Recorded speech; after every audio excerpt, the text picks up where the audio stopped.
ఇక నీటిని ఎత్తిపోయడానికే బ్యారేజీలు, life line Kaleshwaram పుస్తకాన్ని కమిషన్కి ఇచ్చినటువంటి కేసీఆర్, లైఫ్ లైన్ కాళేశ్వరం అనే పుస్తకాన్ని ఆ కమిషన్ గారికి ఇవ్వడం జరిగిందనమాట. ఇది జరిగినటువంటి వ్యవహారం. 18 ప్రశ్నలు 50 నిమిషాలు. కాళేశ్వరం కమిషన్ వేసిన ఒక్కొక్క ప్రశ్నకు వివరంగా కేసీఆర్ సమాధానం ఇచ్చారు. అడిగిన అన్నింటికీ జవాబు చెప్పారు. కాళేశ్వరంపై ప్రతి అంశాన్ని కేబినెట్లో చర్చించిన తర్వాతనే నిర్ణయం తీసుకున్నామని వివరించారు. తుమ్మిడిహెట్టి దగ్గర ప్రాజెక్టు కట్టేందుకు తాము ఎంత ప్రయత్నించారో, మహారాష్ట్ర సర్కారు ఎంత వ్యతిరేకించిందో కమిషన్కు తెలిపారు. అక్కడ నీటి లభ్యత లేదని సిడబ్ల్యూసీ ఇచ్చిన లేఖ, మేడిగడ్డ దగ్గర ఉన్న నీళ్లు ఉన్నాయని వ్యాప్కోస్ ఇచ్చినటువంటి రిపోర్ట్లను కమిషన్ ముందు పెట్టారు.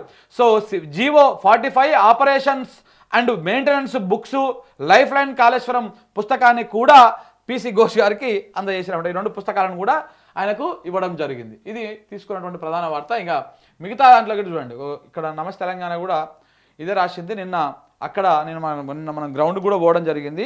అక్కడ నిన్న కొంతమంది రైతులు, బీఆర్ఎస్ కార్యకర్తలు పచ్చకండువాలు వేసుకొని వచ్చారు అక్కడికి.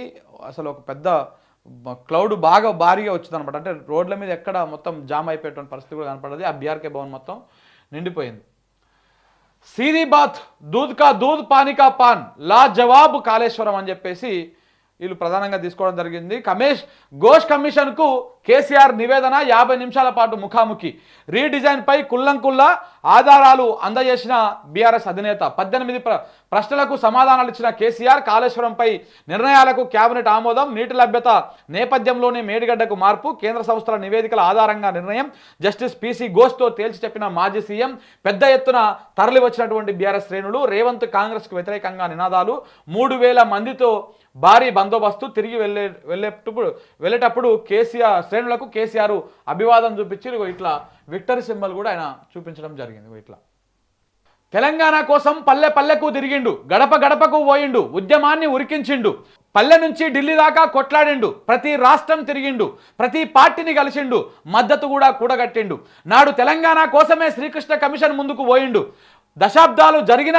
దశాబ్దాలుగా జరిగిన దగాను, సాగునీటి గోడును విన్నవించిండు. నేడు అదే తెలంగాణ కోసం కాళేశ్వరం కమిషన్ ముందుకొచ్చిండు. పడావు భూములను పచ్చగా మార్చిన జల సంకల్పాన్ని వివరించిండు. మడి తడవాలన్న మబ్బులకేసి చూసిన తెలంగాణలో ఊరూరా జలభాండం సృష్టించిండు కేసీఆర్.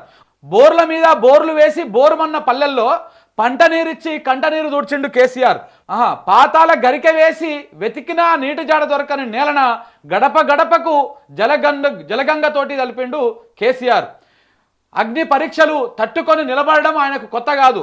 ప్రజలకు మంచి చేసి పరీక్షలు నిలబడాల్సి రావడమే విషాదం.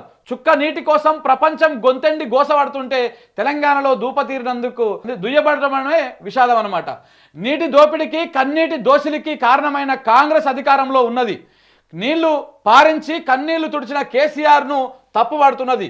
మోచేతి నీళ్లకు అలవాటు పడిన వాళ్ళు నీటి పరవళ్లపై నిందలేస్తున్నారు.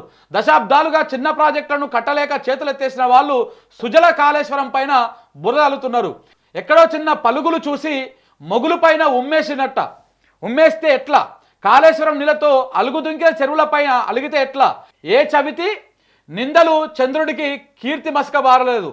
ఏ నీళ్లాప నిందలు చంద్రశేఖరుడి ఖ్యాతిని తగ్గించలేవు అని చెప్పేసి వీళ్ళు నమస్తే తెలంగాణ వాళ్ళు క్లియర్గా రాయడం జరిగిందనమాట. ఇది నమస్తే తెలంగాణ రాసింది. ఇక